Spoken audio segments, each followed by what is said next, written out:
Good morning, everybody. I'm Francesca Maxime. This is Wise Girl. It's October 7th, a beautiful Saturday morning here in New York City. It's kind of warm out there, which is kind of nice, depending on whether or not you like it hot or you like it a little cooler this time of year.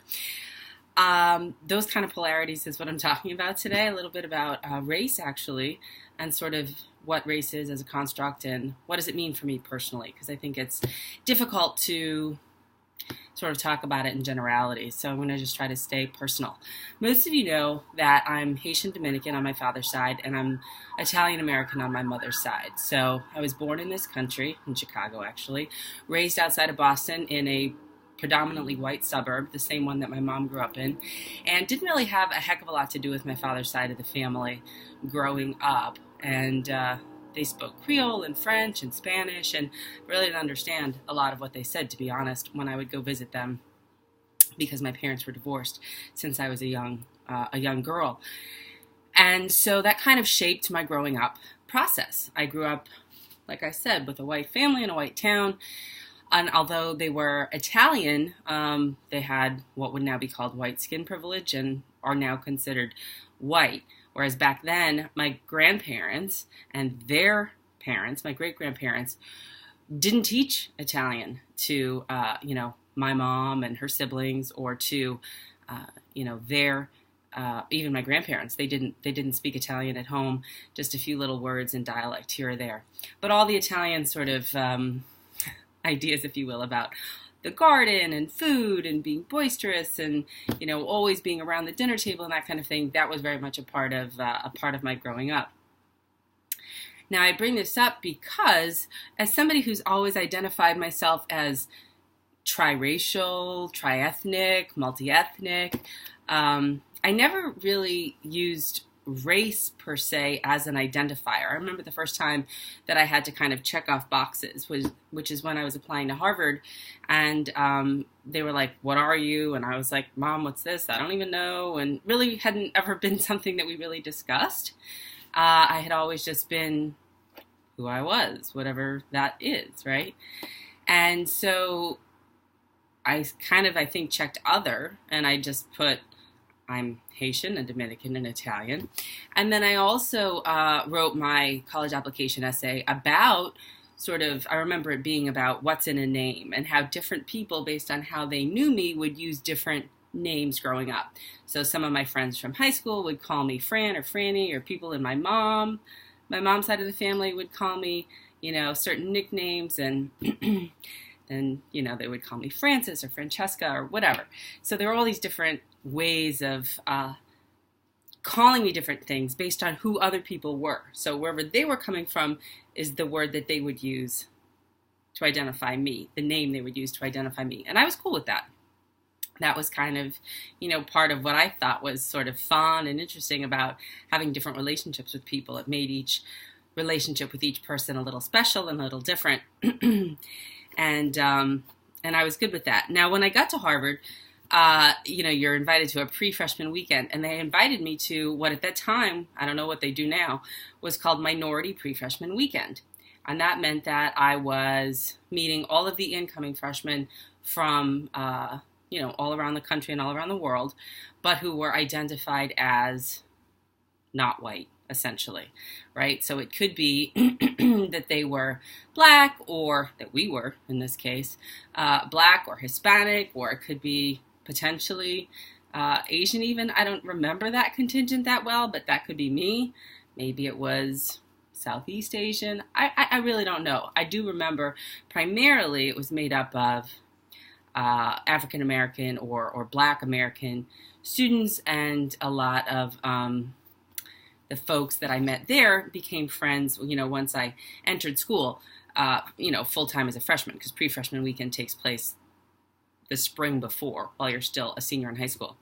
But I also remember that I was kind of like, I don't know, this is interesting. I don't understand fully a lot of the cultural customs or norms that some of these folks are experiencing during Minority Pre-Freshman Weekend. So I stayed on for regular Pre-Freshman Weekend and got exposed to, all the white kids and whatever they were doing. And I felt just as at home, if not more at home in many ways, in that environment, because it was more akin to the environment in which I grew up and the way that people had seen me growing up. I looked like my mother's daughter more so than I looked like my father's daughter, with the exception of this, which obviously my father did not have, being as he was a heterosexual male and did not grow his hair very long and sort of wouldn't have been into this kind of a hairstyle for him. But in any case, I digress. The point is that I stayed for PreFreshman Weekend, regular PreFreshman Weekend as well.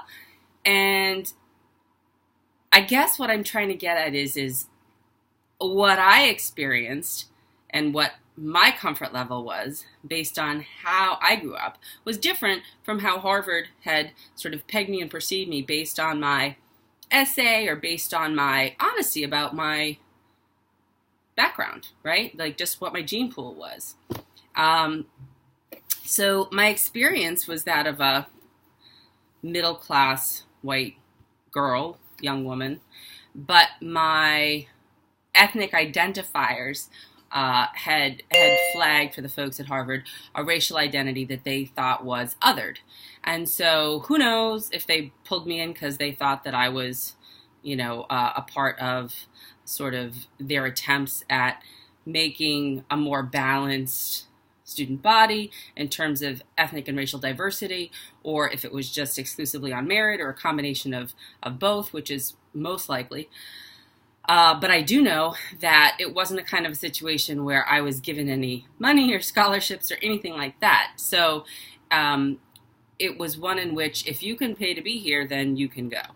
So that means that there's social class involved, right? That, because of my family of origins income based on their hard work and their merit and, their real sort of nose to the grindstone kind of determination, because they came out of poverty. They left Italy to come here and worked as laborers, and then my grandparents I'm talking about, and then all their kids went on to have graduate degrees, and, it wasn't easy for them.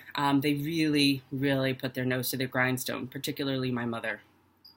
And so that afforded me the opportunity to go to Harvard and to experience that. Now, in my poetry, for example, I've written a lot about race and issues with my father, but not race as it pertained to my father as much as my father was kind of difficult, to say the least. And so a lot of the issues that I had with him were around his narcissism and, that kind of thing, as opposed to around his race, because he was born in the Dominican Republic, raised in Haiti, and didn't come here to the U.S. until he was 16. So his worldview was not as a Black American. It was as a, quote unquote, native to the island of Hispaniola, if you will. And so, why am I saying all this? What I guess I'm trying to say is I've been talking a lot about race. I've been taking a few implicit bias classes. I'm trying to get more educated about certain things. I have a diverse array of friends, many of whom are African American, Black American, many of whom are white, many of whom are Hispanic.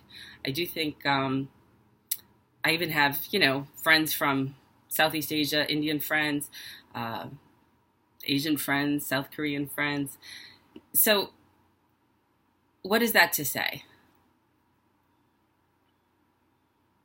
It's difficult, I think, to talk about race unless you can put yourself into the shoes of someone who is experiencing the problem of the construct of race, because it's based mainly on patriarchy or on, keeping certain people under your thumb to the benefit of a few.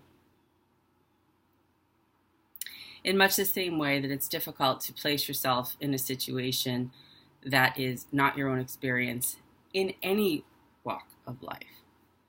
So, if you came from a poor background, it would be difficult to know what it would be like to live as a wealthy person, right? Like, it would be foreign. You might get used to it rather quickly. You might like it. I'm not saying that you wouldn't. And alternatively, if you were wealthy or rich, it might be difficult, well, it would be, I'm sure, difficult to go to someone who went from living in a mansion to, somebody who was living in a tiny apartment, or, had to really work 3 jobs to put food on the table and that kind of thing, right? The reality of many people's lives.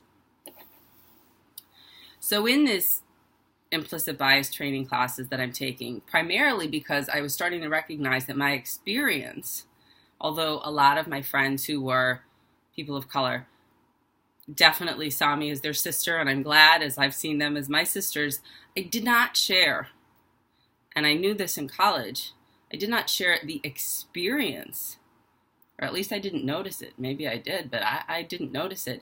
The felt experience of what it felt like to be discriminated against systemically, institutionally, based on skin color. Because most of my life, especially in my career as a TV news anchor, especially when I would have to straighten my hair, stay pale, not get a tan, look consistent for the cameras, I looked more Italian or more white than I did multi-ethnic. And I think that a lot of times I did not have a full appreciation for what some of my Black friends were trying to plead with me to kind of see in a more expansive way, that the way in which I or other people with what I'll call white skin privilege, which may mean that you're white, may mean that you are like me, but you're lighter skinned, whatever it is, that you haven't had to encounter a lot of the same hurdles that other people bump into when the worldview is predominantly white, or, that of what seem as normative is normative within the settings of the way a white person would view it. For example, if you look at Western heterosexual ideals of beauty, it's sort of like the all-American girl. Well, what does she look like? She's usually blonde and thin and, that kind of California girl next door look. If you look at another country's view of female heterosexual beauty ideals or whatever, it would look very different. And over the ages, they've looked different. People have been more Rubenesque, and that means more full-figured, kind of more pear-shaped, not so, not so tiny, right? You can be a little thicker, as they would say nowadays. And that was considered beautiful. Different ways in which people have thought of beauty, it's much the same way that there are different ways in which people have thought about what is normal, quote unquote, and that view of dominance or normalcy is seen through what is a white person's lens or goggles. So what I guess I'm trying to get at is most of the folks that have been in my implicit bias classes, all of them are white, and the teachers are white, and it's intended that way, to create a safe space to begin to dialogue about how to even go about addressing issues around race, how to even go about addressing issues around how to have these messy or difficult conversations around race. How do we even begin to approach this without being patronizing, without doing what you might call, color blindness, which means everybody's the same, or I'm the least racist person I know, or whatever. But to check oneself and then to say, wait a minute, you're actually still seeing things through the lens of this dominant white culture. You haven't really put yourself in the other person's shoes. And you would say, well, how would I do that? I'm white. I can't, for example, wear like a fat suit like Gwyneth Paltrow did when she was trying to walk through and see what it was like to be a heavier person. I think there was a movie about that, Hal or something. I don't remember. And then, Black Like Me was about somebody who was white who made themselves look black, and sort of what that experience is about. Unless you go to these extreme measures, how are you really going to know what it's like? But this is when I go back to the more Buddhist principles, or the idea of fundamental curiosity, which is what they call don't know mind, or beginner's mind, or always having an open mind and an open heart, and staying curious to what it is that someone's telling you about their experience, so you can kind of get educated and learn more about what it is that they have to say, so that you can then take stock and say, I haven't seen it that way, but maybe the reason why I haven't seen it that way is because I've been conditioned, as we've all been conditioned in our families, in our particular society, our country of origin, but also through this particular construction of race, this dominance and control, because race is really a construct. It was a very arbitrary construction that was used to kind of divide and conquer people, and mainly it was based on economics as a way to get certain people money and keep other people away from getting money, and based on power and class as well, because they're all interrelated. That these are the kind of things that the Buddhist principles can kind of help us look at.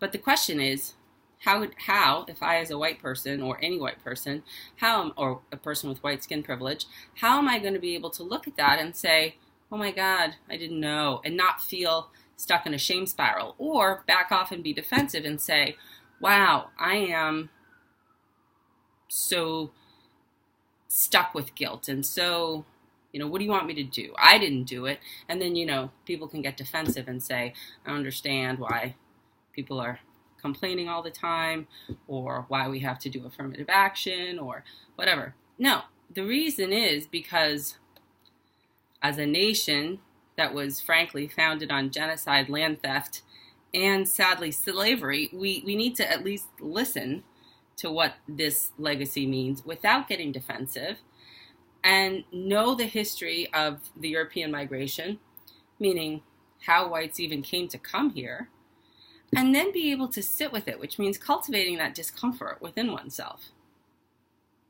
which isn't easy for people, mainly because it's not a skill that most people have learned to cultivate outside of the issue of race. So you don't want to go into, like a surfing contest when the waves are at their highest and at their peak and the Olympic surfer people are out there. That's not going to be the day you want to be doing your first surfing lesson.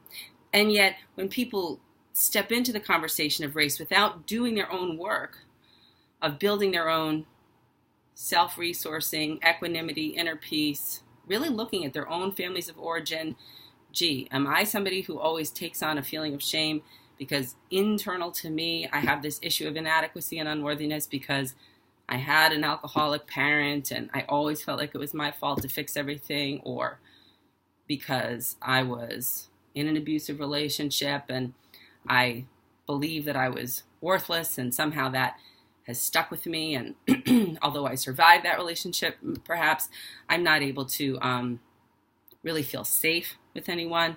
So those things, unless those knots are kind of untied and worked out at a fundamental level, which frankly, I'll give you a secret, you can do it, I think, if you go back to this concept that I keep on talking about called inner goodness or Buddha nature, which is basically about the fact that, we all have inner goodness, fundamentally at our core. We're loving, compassionate, altruistic beings, and we also have a lot of conditioning, and we also have a certain physiology that evolutionarily hasn't quite caught up. So we need to actively take away the reactivity that this amygdala, lower part of our brain, the reptilian part of the brain, sort of operates from, this reflexive, reactive action, and move it more through the emotional parts to our prefrontal cortex, where we have executive functioning, and we can make these sort of more intentional, responsive, appropriate to the moment actions and responses based on whatever comes up, as opposed to based on childhood triggering, where there's still kind of an old wound that we haven't yet healed. So I guess I just want to tie all that together because I would really, really hope that people who are feeling like the conversation about race is heating up, as it very well deserves to be in this country, and that people are getting more educated, try to see if there aren't ways that you can not just feel like I don't want to deal with this, meaning it's not really my problem, I have too much on my plate or whatever, and push it away. See if there isn't space where you can cultivate a little bit of room to maybe take an implicit bias class online. I know there's an organization called whiteawake.org that offers some of that. There's a lot of other resources too, but that one is a good one. Just to learn the history, right? You can take them online even, like I said. And also, simultaneously, work on your own inner self-acceptance, whoever you are. Because we know there's plenty of people who are white who still have a lot of issues about self-worth or self-blame or shame or whatever. Work on those issues, right? So that then we can be more equanimous, be more balanced, so that we then are engaging in these conversations which can be challenging, even if we have the best of intentions. Sometimes our impact can be a little bit less than ideal, for lack of a better word, that we can take our intentions and keep listening, right? We have that ability to now be responsive as opposed to reactive. Like I've said before, we're always trying to create space. We're wanting to open up the dialogue. So, I don't know, I said a lot. I don't know if it made any sense. I guess what I'm inviting everybody to do is do your own work on yourself, just as hard as it is and as little time as it seems like you have if you have kids and a husband and a job and all of that. Don't be afraid. Turn into yourself. Don't turn away from yourself. You know, befriend all those parts of you that are conflicting and confusing and just love them anyway. Know that they are parts. Know that it's conditioning. And know that your true nature is inner goodness, that everybody wants to be happy. Everybody really, I think, at the core knows that we're connected. And also recognize that this construct of race is a big one, and it comes up. It comes up in jobs, it comes up in families, it comes up in schools. So maybe we can open ourselves up to being willing to at least get a little bit educated about it and think about the way in which we do or don't relate to it. We can ask ourselves questions like, you know, where did I first learn that race was something? Or what are the ideas that I have? Because the whole idea is questioning your own views and not attaching to those views indefinitely. So this attachment to a fixed perspective or an only this is the way perspective, that's the problem. It's not that you have views. Everybody has views. It's how open are you to creating space to seeing other points of view. Because that's where the dialogue is. That's where I think hope and progress is. Staying open enough, staying grounded enough in yourself and getting to know yourself and love yourself enough so that you can then stay open and appropriately responsive and hopefully, eventually, loving to not only yourself but to a wider array of people. You have greater freedom, more flexibility, and people feel that. And the more that you feel comfortable with yourself, people of all walks of life, of all races, of all ethnicities, they feel that too and feel more comfortable with you. And that can only be a good thing. So I hope that makes some sense. I got to sign off for now. It's been a long one, 23 minutes. Okay. Take care. This is Wise Girl. I'm Francesca Maxime. You can, say stuff if you want and ask questions or whatever it is. Bye.